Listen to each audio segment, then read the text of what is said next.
কত বড় মুত্তাকি ছিলেন সাইয়েদনা ওমর ফারুক। মদিনার সমাজে কয়জন মুনাফিক ছিল বিশ্বনবী ছাড়া কেউ বলতে পারতেন না। বিশ্বনবী কোন সাহাবীকে মুনাফিকদের লিস্ট দিয়ে যান নাই, একজন সাহাবী ছাড়া। দেখি কেউ বলতে পারেন কিনা ওই সাহাবীর নাম কি? নাম হুযায়ফা ইবনুল ইয়ামান রাদিয়াল্লাহু তাআলা আনহু। ওনাকে বলা হতো সাহিবু সিররি রাসূলিল্লাহ, আল্লাহ রাসূল সাল্লাল্লাহু আলাইহি ওয়াসাল্লামের গোপন তথ্যের ধারক বাহক। সুবহানাল্লাহ পড়বেন না?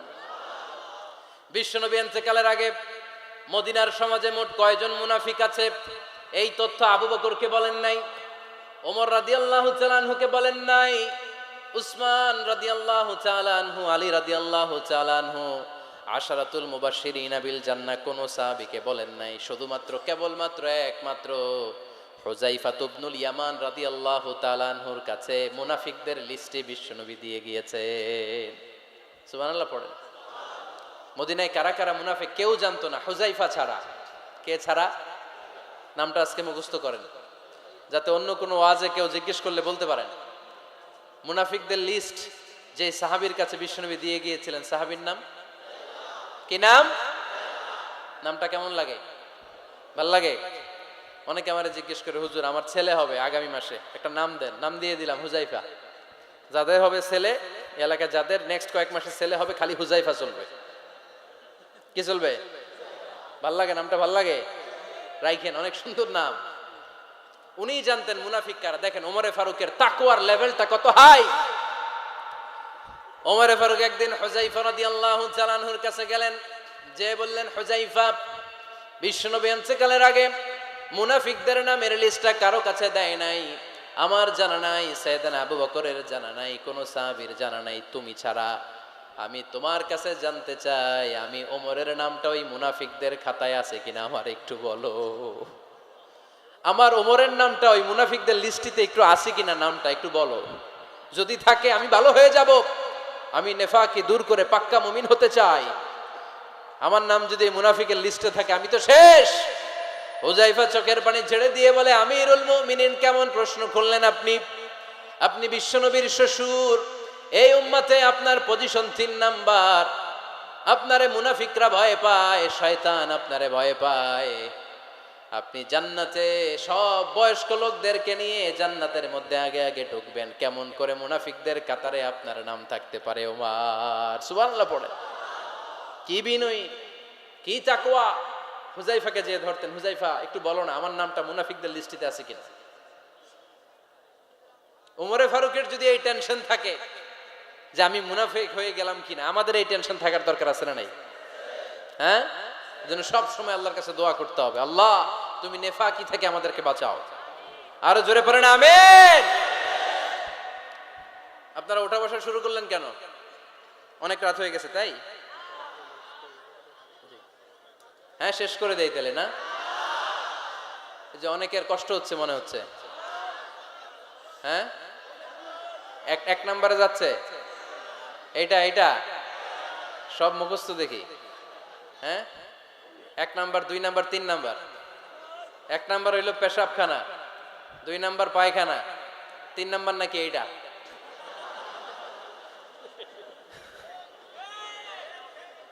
আছে না নাই? না। সিগারেট কোন মুসলমান খেতে পারে? সিগারেট হয় টোবাকো প্ল্যান্টস থেকে, তামাক পাতা। ফরিদপুরে চাষ হয় নাকি? হয়। কোন থানায় হয় বেশি? হ্যাঁ, তামাক ক্ষেত যারা দেখছেন, কোনো বেড়া লাগানো লাগে? কারণ ছাগলেও মুখ দেয় না। তো যেটা ছাগলে খায় না, এটা কোনো মুমিন বান্দা খাইতে পারে? তো খান কেন এগুলো, পচা জিনিস? হ্যাঁ, এই পৃথিবীতে বিড়ি আর সিগারেটই একমাত্র খানা যেটা টয়লেটে ঢুকে খাওয়া যায়, তাই না? পৃথিবীতে সিগারেট আর বিড়ি একমাত্র খাবার। রাগ করবেন না যারা খান, রাগ করেন না। আবার একটু কমন সেন্সটা কাজে লাগানোর জন্য, চিন্তার জন্য বলতেছি। এটাই পৃথিবীর একমাত্র খাবার যেই খাবারের গায়ে এই খাবারের বদনাম লেখা থাকে, স্মোকিং কজেস ক্যান্সার। ধূমপান কর্কট রোগের কারণ, ধূমপান স্বাস্থ্যের পক্ষে ক্ষতিকারক, লেখা থাকে না? আচ্ছা ধরেন ফরিদপুরের একটা কোম্পানি নতুন চানাচুর বের করছে, ওই চানাচুরের গায়ে লেখা এই চানাচুর খাওয়ার 1 ঘন্টার মধ্যে বমি শুরু হবে আর ডায়রিয়া হবে। খাবেন? কি কইবেন? তুই খা। দোকানদারে কি কইবেন? তুই খা, তোর বমি হোক, তোর 14 গোষ্ঠীর ডায়রিয়া হোক, আমি টাকা দিয়ে এগুলো কিনবো না, ঠিক কিনা? কারণ এই প্রোডাক্টের গায়ে এই প্রোডাক্টের বদনাম লেখা, এটা আমরা কিনবো কেন? কিন্তু সিগারেটের উপরে সিগারেটের বদনাম লেখা থাকার পরেও আমরা খাই, টয়লেটে বসে খাই। আহা, এটার মধ্যে একটা পয়জন আছে, এটাকে বলে স্লো পয়জন, নিকোটিন। এটা আপনার লাং, ফুসফুসকে শেষ করে দিবে, স্লো পয়জন। সিগারেট খাওয়া অনেকটা আত্মহত্যা শামিল। বিষ খেলে সাথে সাথে মরে, সিগারেট খেলে ধুকে ধুকে মরে। আর সিগারেট থেকে হিরোইন, গাঁজা, ফেন্সিডিল, ইয়াবা, ম্যারিজুয়ানার পথে মানুষ পথ বাড়ায়, পা বাড়ায়, তাই না? এগুলো খাবেন না। ওয়ালা তুলকু আইদিকুম ইলা তাহলুকা, নিজে নিজেকে স্বেচ্ছায় ধ্বংসের দিকে ঠেলে দিও না। জীবনটা অনেক সুন্দর, জীবনটা অনেক রঙিন, আল্লাহর দেয় জীবনটাকে উপভোগ করার দরকার আছে না নাই? এই জন্য সিগারেটকে এই ফরিদপুরের প্রোগ্রাম থেকে আমরা আজকে নো বলে দিলাম। কি বলে দিব? আওয়াজ করে সবাইকে আমরা সবাই একসাথে বলবো, সিগারেটকে কি বললাম? মনে থাকবে না? মাহফিলের প্যান্ডেল থেকে বাইর হয়ে আবার ইয়েস, হ্যাঁ না, ইয়েস করা যাবে না। সিগারেটকে কি বললাম? নো। ওমর ফারুক রাদিয়াল্লাহু তাআলা আনহু, আমাদের সুপার হিরো, আমাদের সবাই বলেন আমাদের, উনি কত বড় সুপার হিরো শুনেন। উনি জুমার খুতবা দিচ্ছেন। কি দিচ্ছেন? মসজিদে নববীতে। খুতবার মাঝখানে হঠাৎ বললেন, ইয়া সারিয়াতাল জাবাল, ইয়া সারিয়াত ইবনে জানিমিল জাবাল। এই কথা বলেই আবার খুতবা দিতে শুরু করলেন। ওনার এই ইয়া সারিয়াত ইবনে জানিমিল জাবালের সাথে আগের কথারও কোনো মিল নাই, পরের কথারও কোনো মিল নাই। জুমার নামাজের পর মুসল্লি সাহাবারা ধরলেন, বললেন, ইয়া আমিরাল মুমিনিন।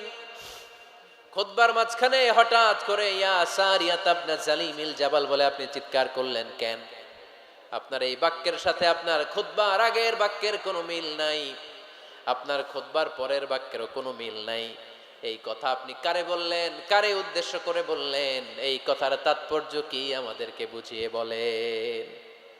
ওমর ফারুক বললেন, আমি যখন খুতবা দিচ্ছি আমি দেখতে পেলাম ওই যে কয়েক মাস আগে আমি আমার মুসলিম সেনাবাহিনী পারস্যে আক্রমণের জন্য পাঠিয়েছি, বর্তমান ইরান, ইরানের ওই বিশাল এলাকাতে পারস্যে আমি আমার ব্যাটালিয়ন পাঠিয়েছি। আমি হঠাৎ করে দেখতে পেলাম আমার মুসলিম বাহিনীর সেনাপতি যুদ্ধের এক পর্যায়ে তার ডানে আছে উপত্যকা, বায়ে আছে পাহাড়, সে পাহাড়ি রাস্তা ছেড়ে দিয়ে উপত্যকার দিকে যেতে শুরু করেছে। আমি দেখতে পেলাম আমার মুসলিম বাহিনী যদি উপত্যকার দিকে ছুটে বেড়ায়, কাফির মুশরিকরা আমার মুসলিম বাহিনীকে কচুকাটা করে ফেলবে। তাই আমি এখান থেকে তাদেরকে কমান্ড দিয়ে বলেছি, ইয়া সারিয়াতাল জাবাল, উপত্যকার দিকে নয় পাহাড়ের দিকে যাও, তাহলেই তোমাদের বিজয় নিশ্চিত হয়ে যাবে। উপত্যকার দিকে যেও না, ইলাল জাবাল, ইলা সারিয়াতিল জাবাল, পাহাড়ের দিকে ছোট। সাহাবারা অবাক, ঘটনা কি? উনি বসে আছেন মদিনায় মসজিদে নববীর মিম্বারে দাঁড়িয়ে, উনি যদি ইয়া সারিয়াতাল জাবাল বলে, এটা কি ইরানে যাবে নাকি? ও মিয়া, তখনকার সময়ে বর্তমানের মতো মোবাইল ছিল নাকি? ইন্টারনেট ছিল নাকি? কিছু ছিল? খালি মুখে আমি যদি বলি ইয়া সারিয়াতাল জাবাল, এটা ইরানে যাবে? ইন্ডিয়ায় যাবে? ঢাকায় তো যাবে না, ফরিদপুর শহরেই তো বসবে না, ঠিক কিনা? কিন্তু এটা আমিরুল মুমিনিন, বিশ্বাসী সাহাবারা বিশ্বাস করে নিল। কিছু মুনাফিক ছিল, এরা কয় না, ঝামেলাস, এটা তো সম্ভব না। এক কাজ করি, এই সেনাপতি যখন বিজয়ী বেশে মদিনায় ফিরে আসবে আর আমরা ধরবো। এরা দিন গুনতে লাগলো, এই সেনাপতি মুসলিম বাহিনী নিয়ে পারস্য জয় করে কবে ফিরে আসবে। এই মুনাফিকের দলগুলো কখনো সেনাবাহিনীকে অভ্যর্থনা জানাতে যেত না, কিন্তু এইবার সবার আগে মদিনার উপকণ্ঠে যে সেনাপতিদেরকে অভ্যর্থনা জানানোর জন্য ফুল নিয়ে রেডি, ফুল নিয়ে দাঁড়ায়। সেনাপতি ঢুকার সাথে সাথে ধরছে, এই সেনাপতি কোত্থেকে আসছে? কয় পারস্য জয় করে আসছে। কয় এমন এমন দিন, জুমার দিন দুপুর বেলা যুদ্ধের মাঝখানে আমিরুল মুমিনিনের কণ্ঠের কোন কথাবার্তা শুনছো নাকি? সেনাপতি অবাক, কয় তোমরা জানলা কেমনে? শুনছি তো। সুবহানাল্লাহ পড়বেন না? আমরা যুদ্ধে একটা ভয়ঙ্কর অবস্থার মধ্যে ছিলাম। পেছন থেকে শত্রুরা আমাদেরকে আক্রমণ করতে শুরু করে দিল। ডানে যাব না বায়ে যাব, সামনে যাব নাকি পেছনে যাব, রাস্তা খুঁজে পাচ্ছি না। ডান দিকে ছিল আমাদের উপত্যকার রাস্তা, বাঁ দিকে ছিল পাহাড়ি পথ। আমরা সোজা পথ হবে মনে করে উপত্যকার দিকে ছুটতে আরম্ভ করলাম। হঠাৎ করে আমিরুল মুমিনিনের কণ্ঠ বজ্র কণ্ঠে আমার কানের মধ্যে ভেসে আসলো। আমার মনে হলো আমিরুল মুমিনিন কেমন যেন আমাকে কমান্ড দিচ্ছেন আর বলছেন, ইয়া সারিয়াতাল জাবাল, ডান দিকে উপত্যকার পথে নয়, তাড়াতাড়ি পাহাড়ের দিকে সৈন্যবাহিনী নিয়ে উঠে যাও। পাহাড়ের দিকে, ডানে না। This is wrong track and this is the right track. ওই দিন যদি ওমরে ফারুকের ওই গাইডলাইন, আমিরুল মুমিনিনের কমান্ড যদি আমি না শুনতাম, আজকে বিজয়ের বেশে ফিরতেও পারতাম না, আমাদের চেহারাও তোমরা দেখতে পেত না। ওমরে ফারুকের ওই কমান্ড, ওই গাইডলাইন অদৃশ্য থেকে শোনার কারণে এই পারস্যের মধ্যে আমাদেরকে সেই যুদ্ধে বিজয় দান করেছে কে? দিস ইজ ওমরে ফারুক, দিস ইজ ওমরে ফারুক।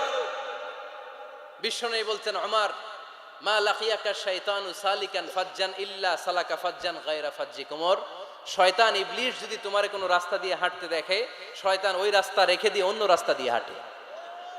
সুবহানাল্লাহ। বাড়িতে যায় বললেন, কে বলতেছে? বিশ্বনবী। কার ব্যাপারে? ওমরে ফারুকের ব্যাপারে। শয়তান যদি দেখে যে ওমরে ফারুক এই রাস্তা দিয়ে হাঁটতেছে, শয়তান ওই রাস্তা রেখে দিয়ে অন্য রাস্তা দিয়ে হাঁটে। সুবহানাল্লাহ পড়েন। রাত্রিবেলা আমরা আমাদের বাচ্চা ছেলে মেয়েদেরকে যখন খাওয়াই, বাচ্চারা খেতে চায় না, এরকম হয় আপনাদের ফরিদপুর এলাকায়? হ্যাঁ, এই এলাকায় হয় নাকি? খেতে চায় না বাচ্চারা, এই চকলেট দেখায়া, এই মিনা কার্টুন দেখায়া, এইটা সেইটা, এগুলো সেগুলো বলে, গল্প টল্প বলে ভুলায়া খাওয়ানো লাগে, তাই না? তারপরও খায় না। আমারও ছোট মেয়ে আছে, খেতে চায় না, এইটা সেইটা এমনি সেমনে খাওয়ানো লাগে। তো শেষে না পেরে মা বাবা বলতে বাধ্য হয়, ওই যে ভূত আসতেছে, ভূত, তাড়াতাড়ি তাড়াতাড়ি খাও, নাহলে যে ভূত ধরবে তোমারে। ওই যে বাঘ আসতেছে, বাঘ, তাড়াতাড়ি খাইলে নাহলে বাঘে কামড়াবে। বলি না আমরা? আপনারা কি বলেন? ভূত। আর কি বলেন? হ্যাঁ হ্যাঁ, আচ্ছা, এক এক জায়গায় এক একটা আমরা বলি, ভূত আসবে, বাঘ খাবে, ভাল্লুক খাবে, তাড়াতাড়ি খাও। মদিনাতে যখন ওমরে ফারুক আমিরুল মুমিনিন, মদিনার মায়েরাও বাচ্চাদেরকে খাওয়াতে পারতো না, ছোট্ট মেয়েদেরকে খাওয়াতে পারতো না, খাওয়া নিয়ে যন্ত্রণা করতো। বাচ্চারা যখন মদিনায় খেতে চাইতো না রাত্রি বেলায়, মদিনার মায়েরা বলতো, তাড়াতাড়ি খাও, হা হুয়া ইয়াতি উমর, হা হুয়া ইয়াতি উমর, তাড়াতাড়ি খা, নাইলে ওই যে ওমর আসতেছে, Omar. This is our superhero সাইয়েদনা ওমর ফারুক রাদিয়াল্লাহু তাআলা আনহু। শুধু শয়তানি ভয় পেত না, মুনাফিকরাও ভয় পাইতো, জমের মতো ভয়। শুধু তাই না, আমাদের আম্মাজান বিষ্ণু ইসা ইসলামের স্ত্রীরাও ওমরে ফারুককে ভয় পেতেন।